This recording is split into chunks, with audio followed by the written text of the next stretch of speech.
Hello, everyone. Thank you for joining us again on our series to celebrate my new book, The Ultimate Guide to Sex After Baby, Secrets to Love and Intimacy. I'm Deborah Pascali Bonaro, and I am doing a happy dance tonight for two reasons. I have a really special guest and friend that's going to be sharing with us, but we just made #1 on Amazon's new releases, and that's a big deal. That really feels so good. So it's a time to just celebrate, but thank the many people, because you never do anything without an entire village. And that means all of you that join us, that share your stories, all the experts that share their wisdom in the book and with us in this webinar series, and all my amazing team. It's really a huge effort, and I thank you all for joining us. And tonight, to be like the person that's here when I just got this news only minutes ago that we made it, it's extra special to welcome a dear friend. Dr. Sarah Buckley is trained as a GP with qualifications in is a family practice doctor with qualifications in GP obstetrics. She's been writing and lecturing to childbirth professionals and parents since 1997, and is author of the international best-selling book, Gentle Birth, Gentle Mothering. Those that know me know that's on my required reading list for everyone that's pregnant. Sarah has an interest in the hormonal physiology of labor and birth and how that impacts interventions. In 2015, she completed an extensive report on this topic that I use as essential reading for anyone becoming a doula or a birth keeper, The Hormonal Physiology of Childbearing, that was published with Childbirth Connections. And if that's not enough, she's currently working on her PhD. I don't know how you do all this, Sarah, at the University of Queensland, continuing to research oxytocin and the autonomic nervous system in labor and birth. She's co-authored several papers on oxytocin, birth and breastfeeding. She's the mother of 4, all born at home, and now in their teenage years and beyond. She's joining us today from the semi-rural outskirts of Brisbane. And I also have to say, she's featured in our documentary, Orgasmic Birth. And so, Sarah, this is the second time you're joining us just in a week in these uncertain times, to share with us all about love, sex, birth, and baby today. Welcome. Thank you, Deborah. It's a great pleasure to be here from over here in Brisbane, Australia, where it's 8 o'clock in the morning. So you might see me sip my tea. You might even hear our dog bark. It's great to be working from home. And I just send enormous gratitude to you for opening up this Pandora's box of sexuality and birth with your beautiful film Orgasmic Birth and now Sex After Baby. Such a beautiful book. I reread it again last night, and there's so many jewels in there. And I think what's really groundbreaking about it is we're coming out saying, yes, you can be a sexual woman and a mother, at the same time. It's really been quite a dichotomy in our culture. So it's a beautiful time to be reclaiming our sexuality as mamas. So thank you, Deborah, and thank you to all the team behind the book and behind being here today. And I just want to send a special love and prayers for everybody around the world affected by the COVID-19 virus. I know that everyone is impacted in one way or another. Many of us are in lockdown or rest at home. So yeah, sending lots of love to all of you, whether you're live here on the video or watching the recording. Oh, thank you. Yeah, it's such an important time, right? To honor each other, and special that we can connect virtually. And more than ever, I think we need to tap into our hormones, right? Our oxytocin, our love, our connection, and I would say intimacy and sexuality, all part of it. So for those that are joining us, let's start off with some of that hormonal physiology that you're so famous for helping us understand, and how that comes together. How does our sexuality and our hormones impact birth, breastfeeding, and postpartum? Yes, good question. So If you look at the hormones of labor and birth, and I'll explain some of those a little bit, but it's very interesting that the hormones of having a baby are almost identical to the hormones of making a baby. So that's telling us something about the sexuality of birth and the orgasmic potential of birth and the sensuality of birth. And it's also telling us that we can get into those spaces through sexual activity as well. So it's no accident that that's how we make a baby, because when we make a baby, we have these peak levels of particularly oxytocin, the hormone of love. It's a hormone of sexual arousal. It's a hormone of orgasm for males and females. We get this big surge of oxytocin at that moment of orgasm. We have endorphins, which are the pleasure and reward hormones that we release with sexual activity as well as in labor and birth. And then interestingly, we have the catecholamines of fight or flight hormones, adrenaline and noradrenaline. And we actually get a surge of those with orgasm as well, a kind of alertness that comes on as well. And then prolactin, which I talk about in my report as well, is interesting because we'll talk about this some more, because we know it as prolactation, the major hormone of breast milk synthesis, but in fact it's also released in quite high levels during sexuality, and we think that it's actually the hormone that gives sexual satiety or satiety, which means that we're kind of sated, we've had enough and we don't want to make love again. So it's interesting that that's what we get through breastfeeding as well. So all of those hormones, as I say, sex, love, birth, baby, breastfeeding, it's all part of the same hormonal orchestration. And, that kind of underlines that it's all part of our sexual cycle as women. I think we've kind of a bit bought into the male model of sexuality, which is it's all about what happens in the bedroom, and it's all about going for a goal and having an orgasm. But, female sexuality is much wider. We could say much deeper, like our sexual organs are deeper. And, it impacts all areas of our lives. I mean, even, before we have a baby, even right from our very first menstrual cycles, we have a peak of estrogen in the middle of our cycle, which increases our oxytocin receptors and makes us kind of, what do you say, flushed, a little bit flushed and kind of juicy and ripe, that kind of how you feel when you're mid-cycle, and sexually attractive and sexually turned on. So it kind of starts with that. And then if we do conceive a baby, then these oxytocin levels, start to build through the pregnancy. We have increasing levels as we get towards term, as we get towards our expected time, the physiological onset of labor. And oxytocin, just to go into it a bit deeper, because it's one of our favorite birthing hormones. So it's the hormone of love. You probably know it as that. Hormone of labor, hormone of monogamy, it's been called, hormone of trust, hormone of calm and connection. So all around, it's kind of a feel-good hormone, you could say, because when we have high levels of oxytocin, it reduces our stress and our stress hormones. It kind of switches down the sympathetic, the fight or flight system, and switches up the parasympathetic, the relaxation and growth system in our body, the autonomic nervous system, which is kind of, we could say, the automatic nervous system. It controls all our organs and our blood flow, all those things we don't have to think about. Yeah, they're just happening kind of automatically in our body. So oxytocin kind of is a mellowing hormone. And you might notice this, if you're pregnant now and as you get towards term, I remember myself feeling a bit almost like a big cow, very kind of heavy and bovine. And that's sensual as well, right? It's a sensual hormone. So as we get towards, the labor and birth, and this is part of a paper we've just released, showing that oxytocin levels go up as measured in the blood, because that's all we can measure. But in fact, where it's doing all this juicy work, you could say, is in our brain, because we make oxytocin inside our brain, and then it's released from the brain into the body, and it has those effects on the autonomic nervous system, as well as switching down stress. It reduces blood pressure, slows our heart rate, and actually, this is interesting, it vasodilates, it opens up the blood vessels on our skin. So when we're under the influence of oxytocin, we're kind of just a little bit pink, a little bit flushed, a little bit warm. It's a warming hormone, and that comes into its own. You may even notice this actually when we make a baby during sexual arousal. That big flush of oxytocin can cause a reddening, like a flush that goes from the chest up with sexual arousal. And that comes into its own.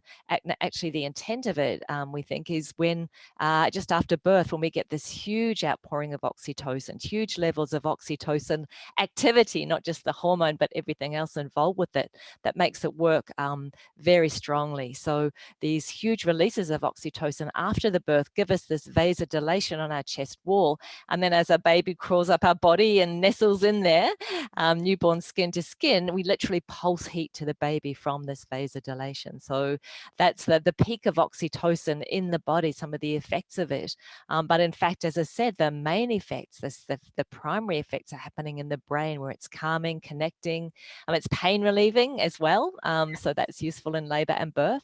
And they say that, it's the same, what we're talking about, oxytocin, we're talking about in humans and most mammals, but other animals have some form of oxytocin that they release to some extent during mating. Some the monogamous animals, when they release oxytocin with mating, it's what binds them together. So it's a pair bonding hormone.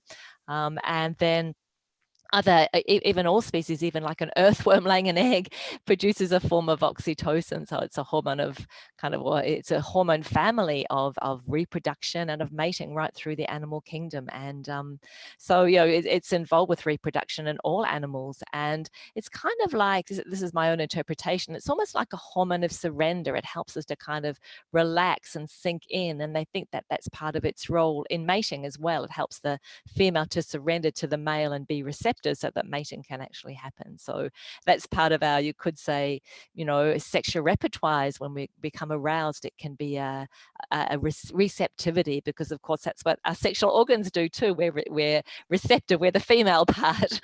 So yeah, very interesting. And as we know, during labor and birth, it causes the rhythmic contractions of labor, helps us to birth our baby, and we get this big surge of oxytocin in the first hour after birth. And in fact, as we push our baby out, this huge surge, but even higher in that hour after birth. And all the time it's working on our brain, switching on our maternal behaviors, switching on bonding. This is what happens in all animals, because of course they don't go to classes to learn how to look after their babies. It has to happen like automatically straight after birth. And this is part of the mechanism. But an important part of that is actually the switching on of the pleasure and reward centers, because everything we've been talking about, oxytocin, it's a feel-good hormone, because it activates the reward and pleasure centers in our brain, and that's what feels good. Yeah.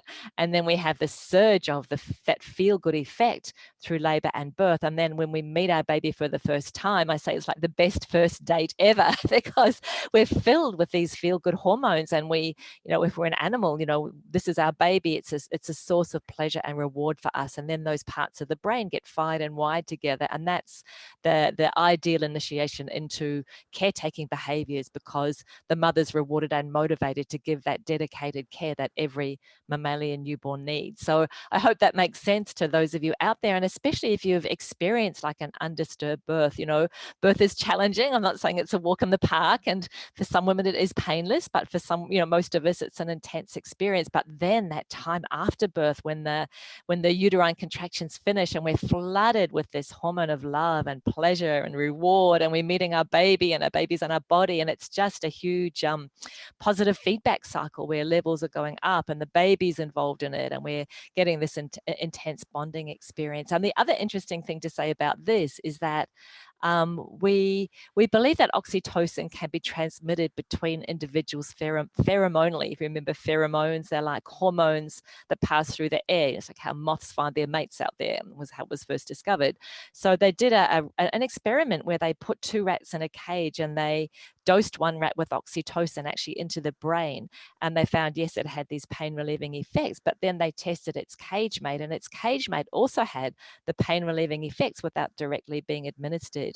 So what we think happens is it's transmitted pheromonally in some way between individuals. And I'm mentioning that because that hour after birth, again, if you've experienced this, or if you're a birth worker, you'll know what I mean, that it's a love fest. Like everybody falls in love with everybody, the mother with the baby with the mother with a partner, the mother with a midwife, like everybody. It's a love fest because of this pheromonal oxytocin. In fact, one midwife told me that she even had a letdown. Her milk came down because because that's another effect of oxytocin into breastfeeding. Is as we breastfeed, the baby stimulates the nipple, and that causes a feedback to the brain, and we get this big surge of oxytocin that opens up the milk ducts, and then the baby can actually take the milk. And that's another place that feels good. Again, it's, you know, it's reinforcing the pleasure of the baby. It's reinforcing the bonding, and that's really important. You know, for humans, it feels good, but it's not about feeling good, really. It's about making sure that the mother will continue to take care of the baby, making sure that taking care of the baby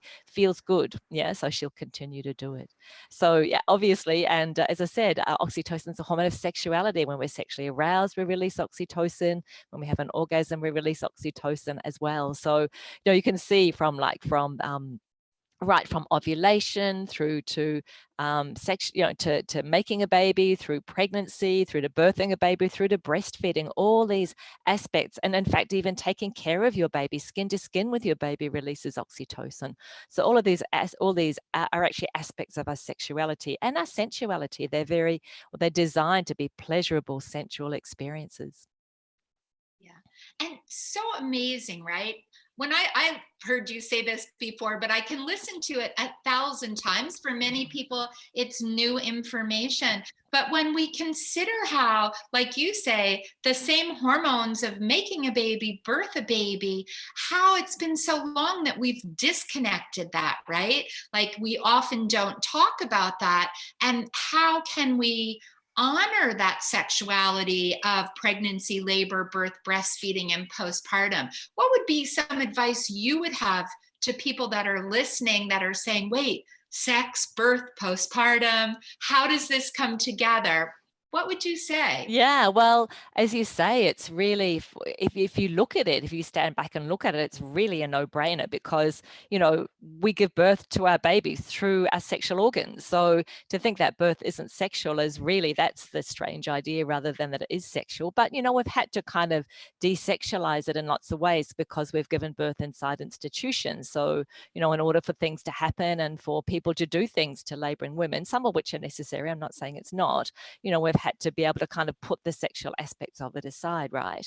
So there's kind of, you could say, organizational reasons why that's happened. But it doesn't mean to say that we can't reclaim the sexuality of our labor and birth. And of course, the first thing I'd say is watch Orgasmic Birth, watch Deborah's film. That's just such 101 in the sexuality of labor and birth. And, you know, just open up that possibility for yourself. I mean, for some women, it's not for everyone, but for some women, you know, pregnancy can be a really sexual turned on experience. Your sexual desire can increase. And in fact, you've got this extra blood flow through all of your sexual organs. You've got this extra oxytocin happening. You've got this lush body, you know, like for me, like I always had small breasts and my body got all kind of juicy and ripe and it was very sensual, you know. So are there ways that you can sink into the sensuality of your body? It doesn't even have to be sexual, just to enjoy your body, to admire this incredible miracle of nature that you're growing a baby. I mean, it is just miraculous. And then all the what actually happens through, you know, through pregnancy, we get this extra layer of fat in our skin. So we get this kind of plump,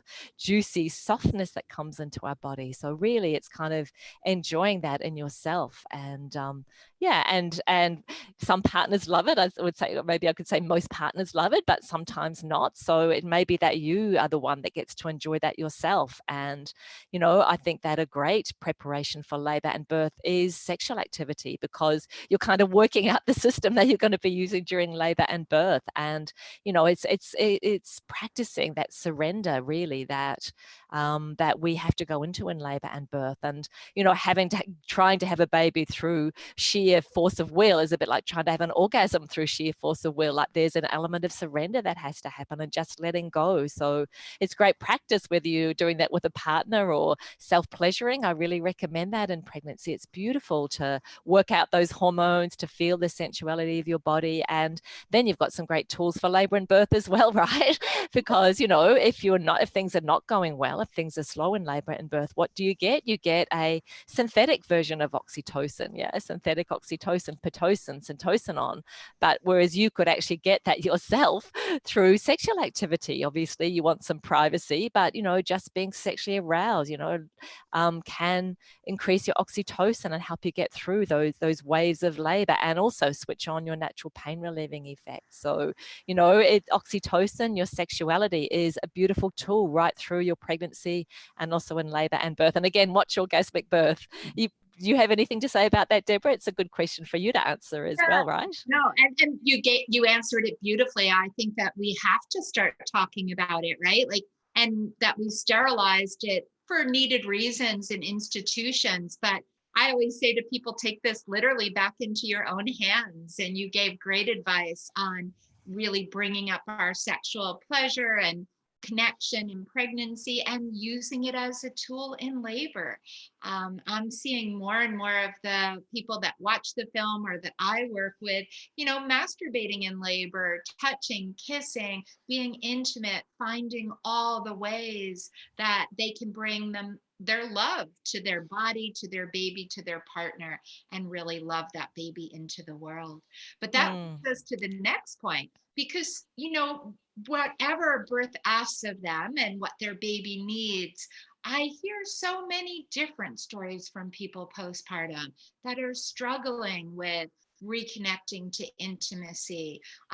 Sometimes it's, you know, they're suffering trauma from birth. Sometimes their vagina is just sore. They've had tears. There's a lot of reasons that, again, we haven't been talking about sexuality that much postpartum, and how our hormones also play a role in potentially holding us back, right? To not want to make another baby right away. So Exactly. Yeah, exactly.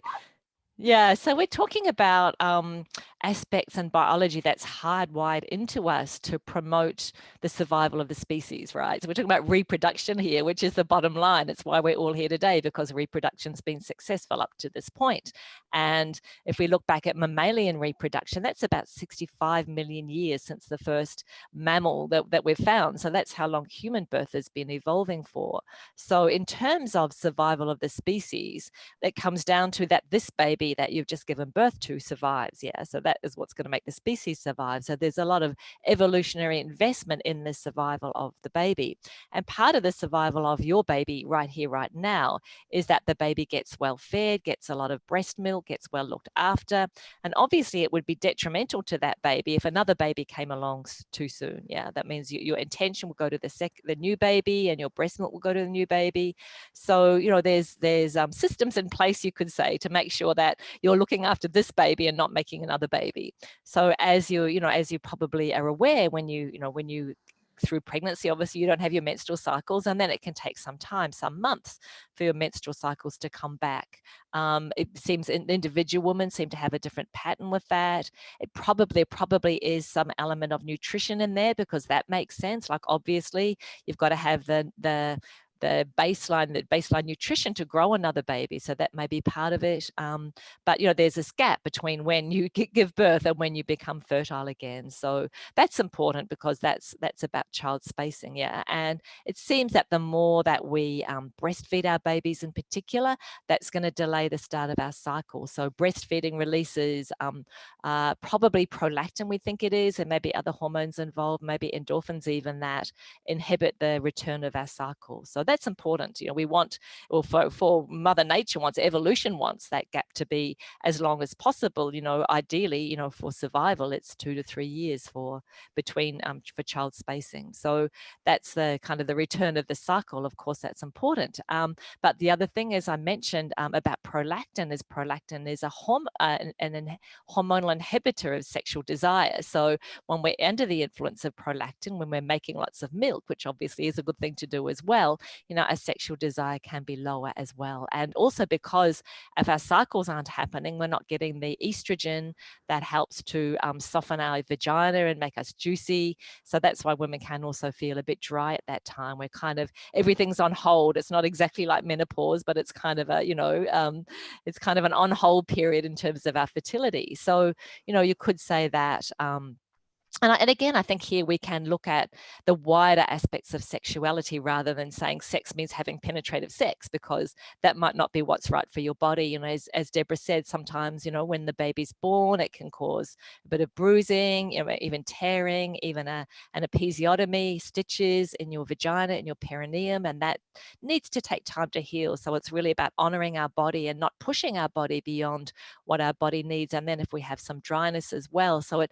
you know, the early weeks might not be the time to have penetrative sex, you know, and you know, I really encourage you, see how it feels in your body, check into your body. That's really important, you know, that you're doing what's right for you and your body, because you don't want to cause damage, and obviously your partner doesn't want to cause damage either. So as someone, I think someone in your book said, real slow. Yeah. That's how you want to go in the postpartum period, is real slow, and honoring, you know, the hormonal state that you're in, which is not a hormonal state to make a baby, you know, to be honest. But there's all other ways you can express your sensuality and your sexuality with you, for yourself, with each other. I mean, breastfeeding is an intensely sensual experience. You know, it's activating all of the oxytocin system, the endorphin systems, your baby's body on you, you know, and that's kind of where Mother Nature wants you to focus your energy, really, is taking care of this baby rather than making another baby.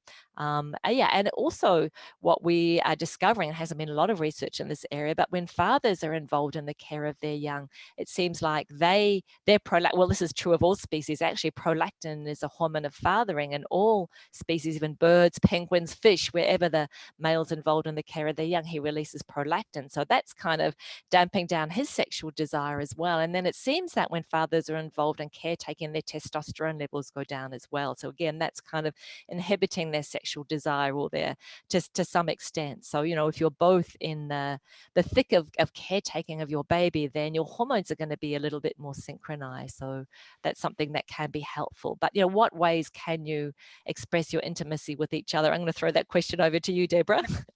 Oh, thank you. Because yes, and that's what we cover in the book so much, right? Is that there's so many ways of intimacy. It begins with communication, and we do a whole lot around sensuality, which is every sense, right? What we see, what we hear, what we smell, what we touch.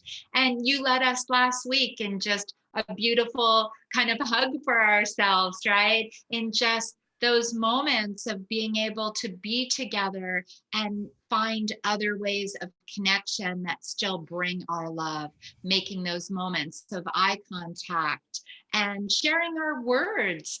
What's our language of love that we can express our love and gratitude to each other? And I love that you cited that was Chaz, Piper and Chaz, who are also in our film Orgasmic Birth. Yeah. They share some of their stories, 6 babies into it. They've got postpartum sexuality down, and Chaz's words. His wife Piper in the book writes a whole story about postpartum sexuality. And we asked Chaz for a father's perspective, and he said, real slow. And that was his whole summary. That's all he needed to say after all that had been said, right? But it's the person taking it at their own pace, but not accepting that you disconnect. Because what I share is my story of my first marriage, where we, of course, didn't communicate well in it. And so instead of finding this new path to intimacy, instead of really having the toolkit, the book for me was writing the book that I wish I had, that would help us have so many ways of creating love, connection, and intimacy, and then working toward that place in time where we can and should be having better sex after giving birth than ever, because we've celebrated that if our body can give birth, boy, we can do anything, right? And some of the stories in the book are Exactly. wow. Yes, and just reflecting back on my own experiences, I just remember with our first baby, I mean, such a huge change in roles. Like we were different people, you know, hormonally, I was completely different, and my partner was too. And I remember the first 3 months really spending so much time. We'd put the baby in the front pack, and we'd go for a walk around the river and just talk and talk and talk, and kind of revision these new roles that we were in, and what were we doing and what did we want. And I think that was very helpful in kind of shifting our relationship. And yeah, the other thing that I think has been really helpful for me personally, it's not going to work for everybody, but we've co-slept with all our babies, and I think that's really created this beautiful kind of oxytocin nest, you could say. You know, we're all in the caretaking together. You know, when the baby wakes up in the morning with this big smile on their face, you know, the partner's there to see it as well. And, you know, it's kind of, you know, you get this love bubble, this kind of caretaking love bubble with the baby in the bed. So that really worked for me. And I just want to pick up something else you said about how our sexuality can be even better after birth. So this is my own hypothesis, right? Extrapolating from animal studies, but what they've found in animal studies. So this is a bit of a long explanation, but I'll do it. So what happens in labor and birth is that the release of oxytocin becomes a feed-forward cycle. And I recommend you go to my website and look at the epidural blog, and you'll see a picture of this feed-forward cycle. But so what happens in labor and birth is that the sensations of labor and birth feed up to the brain by a specific nerve pathway, and they send a message into the brain saying, release oxytocin. So the contraction message, release oxytocin, oxytocin released in the brain. So we get that calming connection, pain relieving, switching on, reward and pleasure centers, all of that. And then, of course, it's released from the brain into the uterus, into the bloodstream to the uterus, causes stronger contractions. Stronger contractions, more signals, more oxytocin, more strong contractions. So it's a positive feedback loop, right? And this is what drives labor. This is what drives the active stage of labor. I call it the snowball of labor. I talked about that last time, and how we can use that to reduce the time we're in hospital, to make sure we only go into hospital at, you know, when we're ready to give birth. So the snowball of labor depends on this positive feedback circle. And by the way, if you have an epidural and you don't get those sensations, it basically slows down and stops this positive feedback cycle. So you're not going to get that same peak of oxytocin in the brain, that calming, connecting, rewarding, you know, euphoria after the birth. But anyway, another part of this feedback cycle that I mentioned in the book, in my report, is that actually within oxytocin, within the brain, the oxytocin centers feedback on themselves as well. So the more oxytocin that they release, it feeds back to release even more. So we've got this positive feedback loop happening in the brain. You can see why labor is like a snowball, right? Because of all these positive feedback loops that make it get bigger and bigger, and in the end become unstoppable. But what they found was that this positive feedback loop of oxytocin on itself in the brain actually is much more active in multiparous females. So when they've had a baby before, they get more of this positive feedback loop. And I suspect that that's part of what feeds into second-time mothers, third-time mothers having faster labors and births, more efficient, getting to the active stage more quickly. I think that's part of it. But I also wondered, Deborah, whether that's part of, you know, our sexual release of oxytocin, whether we might even release more oxytocin when we've been through it already with labor and birth. That's my hypothesis, because, you know, my own experience was that, you know, every time I've had a baby, my body became more sensual and more orgasmic. And, you know, I wonder if there's physical reasons for it, are working out the oxytocin system during labor and birth. That's really interesting, because for me too, right? And for so many women, I hear they became multi-orgasmic after having children, that they're just, you know, so many different layers opened from being more comfortable in their body as one layer. But this explains even more why those heightened orgasms are easier accessible orgasms, right? If we're getting that positive feedback loop in a new way. It's a working hypothesis, Deborah. You can't, you know, it's not established, but yeah. When's the study, Sarah? Beg your pardon? Yeah.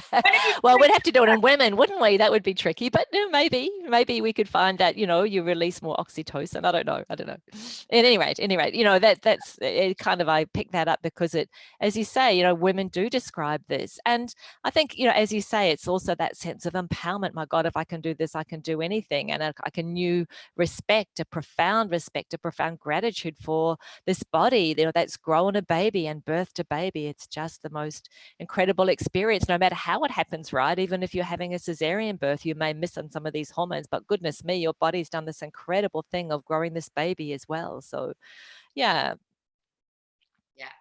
Well, fantastic. And I'm seeing we're getting some great comments. I would say I had similar experiences over 3 births. We're getting some wows and interesting. And so, with that, Sarah, because we've taken a lot of your time already, where can everybody who's watching you, how can they reach you, get your articles, follow you? Because your blogs just are loaded with valuable information. Thank you, Deborah. Yeah, well, so my website's sarahbuckley.com. If you go there, you can sign up for my newsletter. There's also an ebook called Ecstatic Birth, Nature's Hormonal Blueprint for Labor. This is kind of what started the whole thing. Back in 2002 was an article I wrote for a parenting magazine called Mothering Magazine. So, it really is kind of 101, or the basic information of the hormones. And I recommend you read that.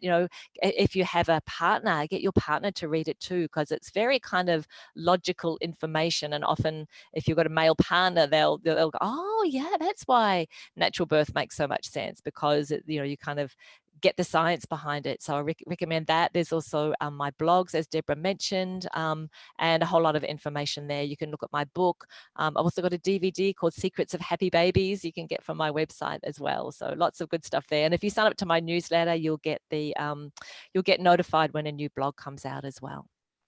Yeah, and really valuable. I highly recommend Oh, everyone gets to your website. yeah, and also, of course, my report, Hormonal Physiology of Childbearing. That's, if you want to know all the science, that is a totally free download from Childbirth National Partnership for Women and Families. But basically, hormonal physiology. If you just put that into the search, you'll find it. And it is a long read, but the executive summaries is 10 pages. So if you want to know kind of more of the science and where to find it, it's all in there.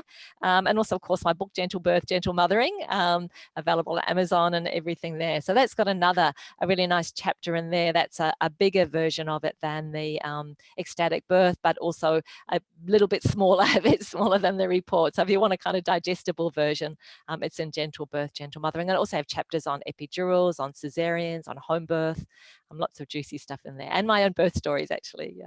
Yes, which are really special to hear. But really valuable. I mean, I know we have some doulas and birth keepers with us. And so, such a great opportunity to just learn from you, whether you're pregnant, parenting, a birth keeper. Your information is so valuable. So, I want to thank you so much, and everybody who's with us. I am so grateful to always connect with you, Sarah, but especially today to be here as we're celebrating our book launch. I'm getting asked, can they get a hard copy of our book? And I guess for this webinar, it's going to be okay to say it. We decided that we're doing a multi-orgasmic book launch. And what that means is the traditional book launch is kind of a mail model. It's a one shot where you get the ebook, the hard copy, and the audio on one day. We're doing multi-orgasmic waves. So today is our ebook launch. On my birthday in September will be our hard copy. And the reason I delayed it, one, because I like multiple orgasms, so it's a nice way to do it. But we're hoping as you read the book that more people might share stories. And in a hard book, I'd like to do photos. And I thought, with the book in your hands, I've already had people starting to send me pictures. And I want to have real pictures, real bodies, photo shoots that you want to send in, and we're going to add pictures and more stories to the hard copy. So start sending them our way, and that will come out September 14th. And that'll be a great celebration for my birthday. And then in the early new year, I expect to do the Audible, and I want to do that myself. So that's a project for me to both learn. If anybody knows how to do Audible, please tell me. But I figure we're always 1 degree of separation, and someone will help me to bring that out. So I thank you. Those that want a hard copy, I'm sorry. I hope you'll get the e-copy in the short term, and you'll want the hard copy too, because it'll have pictures and even more. Beautiful. Thank you, Deborah. And congratulations to you and to everyone involved with the book, and such beautiful work. Really, really beautiful. Thank you. And thank you, everyone.